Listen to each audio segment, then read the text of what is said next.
міне кесе тәріздес қылып жасадық. Міне былай болып тұр формасы. Күн сәулесі жақсы түседі, бір-біріне кедергі жасамайды. Бұл біреулер айтып отыр, неге сонша көп кестің деп. Бұлай кеспесе де болмайды. Егер сіз көлеңкені қалайтын болсаңыз, жаңа үйде қалдыра салуға болатын еді. Бірінші видеодағыдай.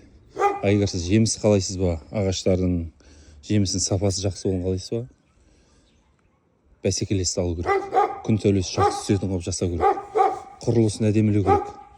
Міне осындай. Бұны негіз осындай халге жеткізбеуге болатын еді, бірақ дұрыс кесілмегендіктен уақытта. Бірақ осыдан келді. Барынша мен осылай жасауға тырыстым. Мына жерде енді шамамен 50% алып тастадық қой. Енді бұл жолы бір жақтақтар көп шығады, соны жазға обрезканы жасау керек болады. Жазда боласың, бір секатор жайлап кесіп шығасың андай.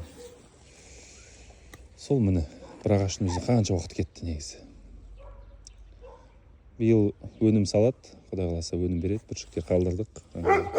Өнім жақсы болу керек биыл. Үлкен, сапалы, жақсы болу керек. Бірақ бір мәселе, жазғы кесу жұмыстарын жалғастыру керек. Міне жерде жатыр, қаншасына пысады.